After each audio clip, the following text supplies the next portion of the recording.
Retour dans notre émission, donc consacrée, vous le savez, à la CAN en Égypte.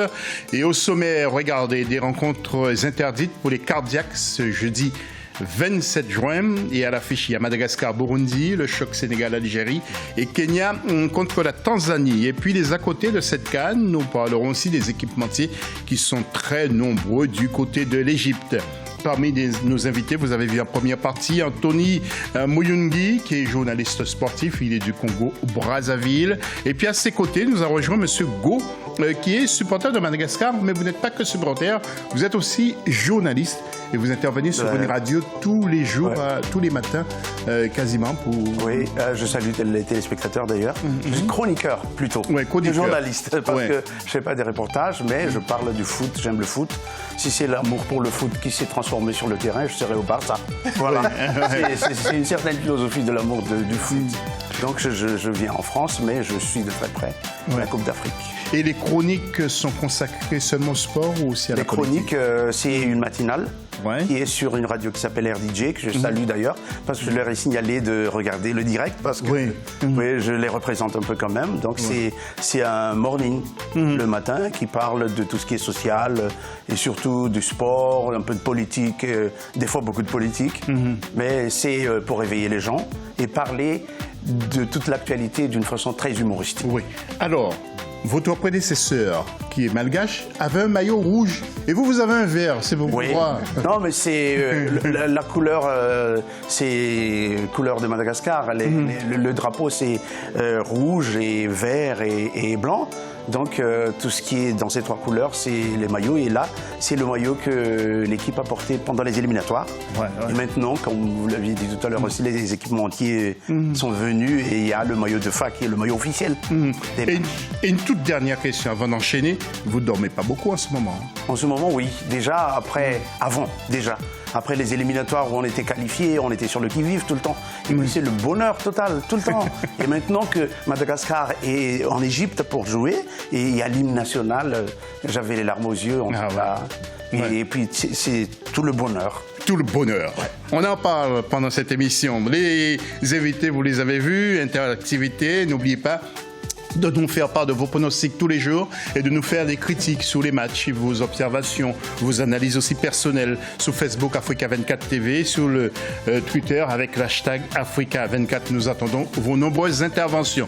Tout de suite, les affiches du jour.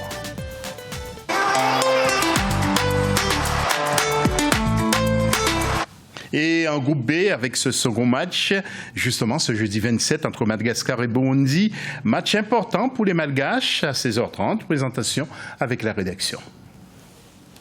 Dans un match comptant pour la deuxième journée de la Coupe d'Afrique des Nations au sein du groupe B, les Barrières de Madagascar font face aux Hirondelles du Burundi au stade d'Alexandrie. Les deux sélections qui participent pour la première fois de leur histoire à une phase de finale de Coupe d'Afrique ont déjà marqué les esprits lors de leur première sortie. Madagascar, contre tout pronostic, a tenu en échec la Guinée sur un score de 2 buts partout le 22 juin 2019. Plus que jamais déterminés à marquer cette compétition de leur empreinte, les Malgaches peuvent compter sur leur buteur historique Faniva Adrias, mais aussi sur Anissé Abel et Adria Mahisinoro, les deux buteurs de la rencontre face à la Guinée. Il semble utile de le rappeler, c'est en inscrivant 11 buts lors des phases de qualification que le Burundi d'Abdul Razak a obtenu son ticket pour la phase finale. Perdant face aux Super Eagles du Nigeria, les Hirondelles ont tout de même surpris le public par leur maîtrise du jeu. Pour entretenir l'espoir d'un potentiel accès au second tour, le Burundi devra jouer de tous ses atouts défensifs devant un Madagascar au potentiel offensif avéré.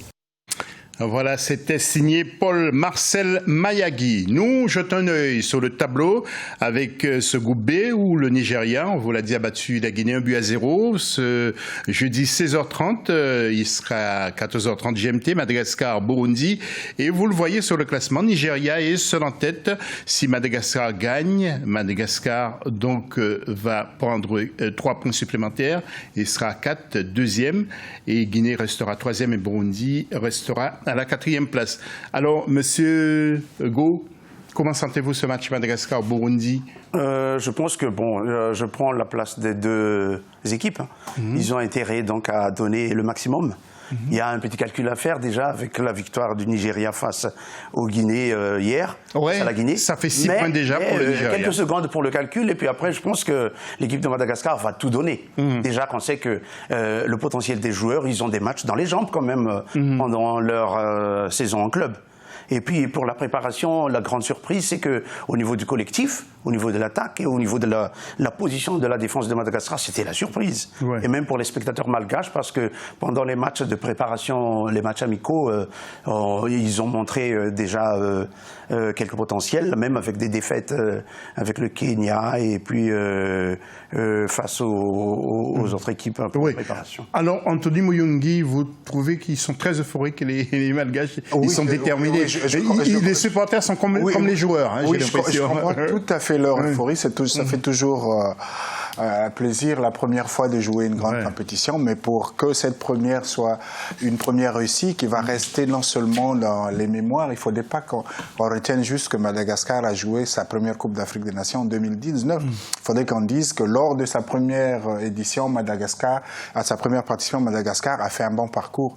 Mais vu la manière dont se présente le calendrier, je pense que cette équipe a une vraie chance de qualification. Pour le 8e tour. Pour les 8e de finale. Pour les 8e de finale. Avoir fait match nul face à la Guinée et se retrouver avec un autre novice, le Burundi, qui est déjà dos au mur pour avoir perdu son premier match. Madagascar peut gagner aujourd'hui et espérer la qualification, puisque le troisième match contre le Nigeria, on peut dire que contre le Nigeria, je ne le souhaite pas, mais c'est déjà un adversaire d'un niveau. Le fait de prendre le Nigeria en troisième match a été un vrai avantage, parce que ça aurait pu commencer par le Nigeria, peut-être que le résultat aurait été autrement. Commencer par un match nul et gagner aujourd'hui, même si perdre contre le Nigeria, mais avec 4 points, Madagascar peut être deuxième ou parmi les meilleurs troisièmes. Mais il y a une véritable chance de qualification pour le Madagascar, à condition de gagner aujourd'hui. Même un match nul ne les élimine pas, mais la victoire donnerait déjà...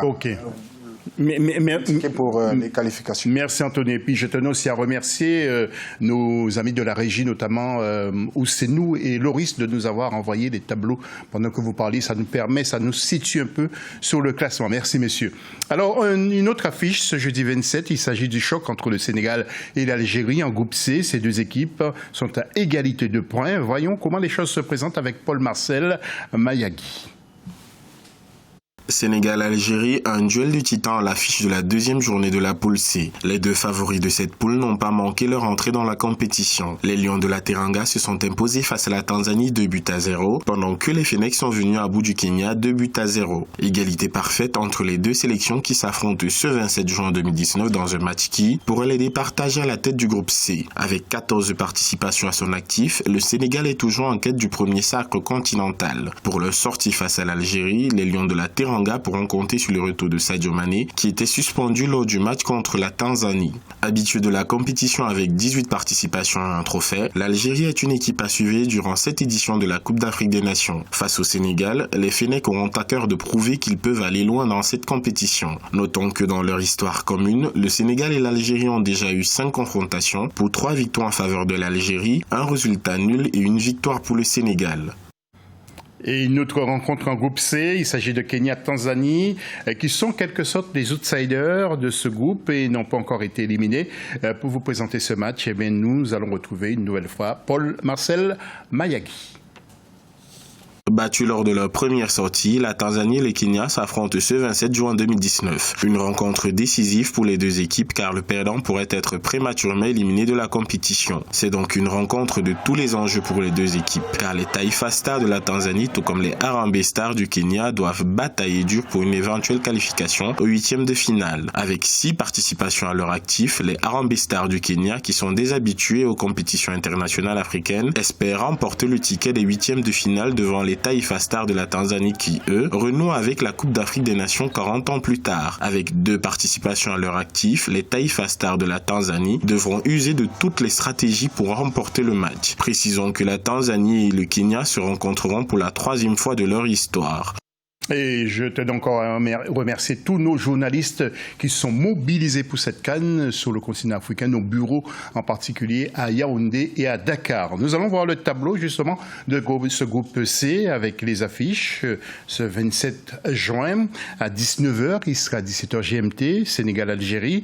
Et toujours ce jeudi à 22h, 20h GMT et Kenya-Tanzanie. Vous voyez donc le classement avec les deux équipes que 5 échos, Algérie et Sénégal. Alors, justement, Anthony, ça va être un sacré match. Un match technique, physique. Comment sentez-vous ce Algérie-Sénégal? C'est un choc entre deux nations, deux grandes nations du football africain qui pour l'Algérie, à la recherche de son glorieux passé, qui pour le Sénégal court après un premier titre, un premier sacre continental. Donc, pour avoir déjà gagné leur premier match, les joueurs seront un peu plus détendus et vont donner le meilleur parce qu'en cas de victoire, c'est déjà une qualification. Donc, que ce soit du côté sénégalais et du côté algérien, l'objectif, ce sera gagner. Gagner, c'est pour aussi mettre le concurrent direct du groupe derrière pour s'assurer la première place, puisque la première place en 8e de finale vous donne la possibilité de croiser un 3e ou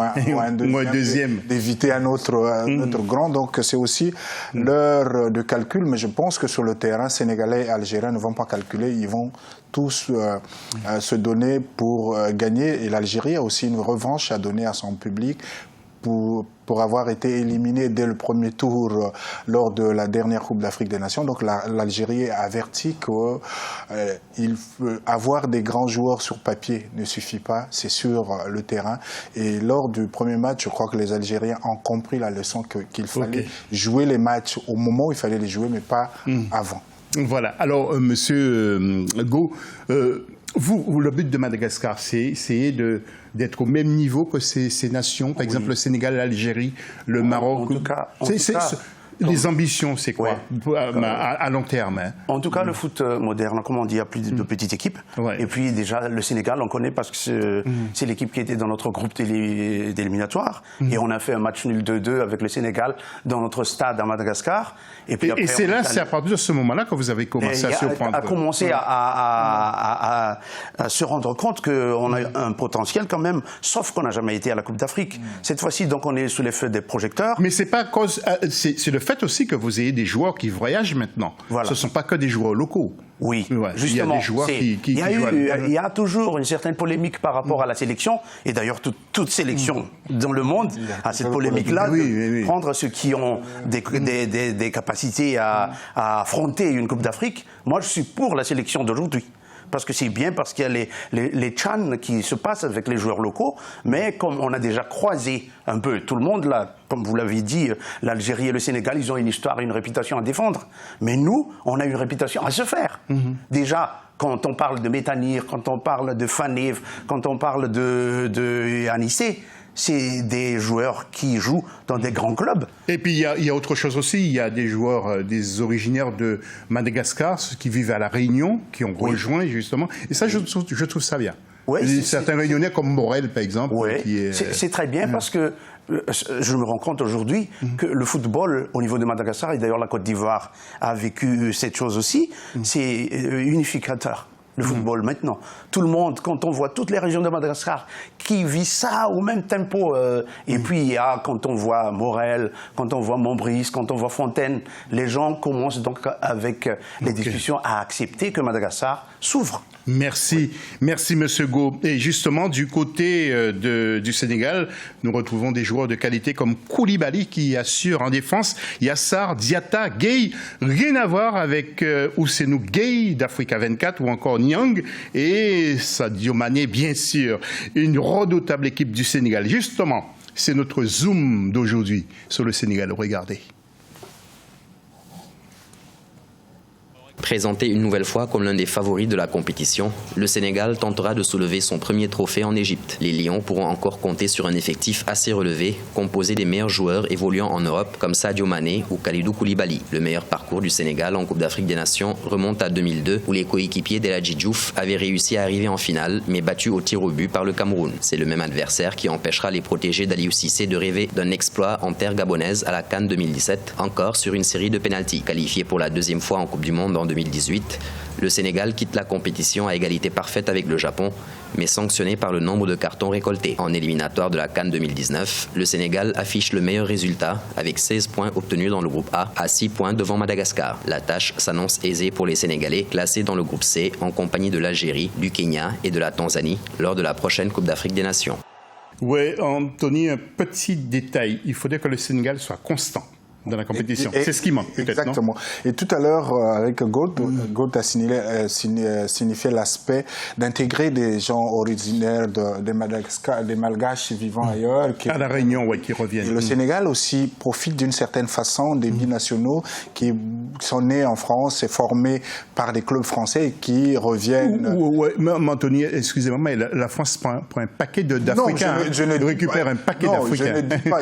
C'est tous ces joueurs africains, vous imaginez. Je dis simplement mais la France a raison, c'est pas une critique. Hein, je dis simplement que c'est une bonne politique puisque ça permet à l'équipe nationale d'avoir non seulement des joueurs qui sont au niveau local, mais également de bénéficier d'une compétence qu'ils n'auraient peut-être pas eu si les lois n'avaient pas changé. Ok Anthony, je suis obligé de vous presser parce que nous sommes pris par le temps. Et puis il y a aussi l'Algérie, l'Algérie avec le gardien Bouli qui revient, il y a aussi la présence d'Attal, ce latéral, il y a Ben Sebani qui joue à Rennes, il y a Guedjura, il y a Fegouli, Marez et Bounedja qui a été le buteur de la dernière fois. Et justement, nous allons faire aussi un petit focus sur l'Algérie. Regardez.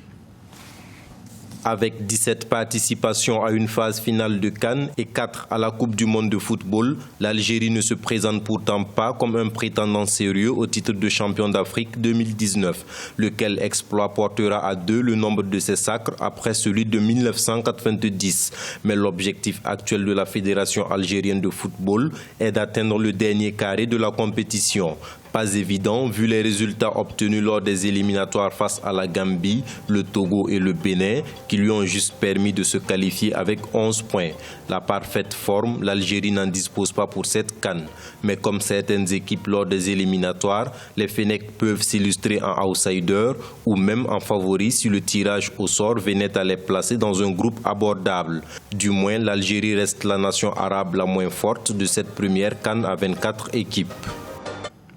Et puis Africa 24, on vous montre tout. Regardez les stades où vont se jouer les rencontres d'aujourd'hui. Le stade du 30 juin, ça sera au Caire, avec bien sûr Sénégal-Algérie et Kenya-Tanzanie. Et puis il y a le stade d'Alexandrie également où vont se jouer. Donc le premier stade que vous avez vu, c'est celui du Caire, le 30 juin, où va se jouer donc à 16h30 Madagascar-Burundi et le Caire. Stade du 30 juin où vont se jouer Sénégal-Algérie et Kenya-Tanzanie. Mais c'est un tout dernier mot avant de remettre l'antenne. Qu'attendez-vous des rencontres d'aujourd'hui entre Madagascar et Burundi? Tiens, tout d'abord vous, Mo, qu'attendez-vous de ce match? Mais j'attends, d'ailleurs, quand j'ai côtoyé les joueurs, je leur ai dit, prenez plaisir. Mais comme ils ont des compétitions, donc ils ont quand même l'expérience des grands matchs. Donc ils n'ont pas le trac, même s'il y a une certaine pression vis-à-vis de l'attente du peuple malgache. Moi je leur dis prenez plaisir et donnez du plaisir aux Malgaches. Et comme ils ont déjà joué donc un premier match, là ils sont décrispés. Je pense qu'avec leur potentiel dans les jambes, on va y aller à 2-1 ou 3-1. Voilà, merci. En tout cas, dans les rues de Dakar et d'Alger, il n'y aura pas beaucoup de circulation aujourd'hui pour Sénégal-Algérie à 19h. Fin de la deuxième partie de cette émission. Restez avec nous, on se retrouve tout à l'heure après la pause.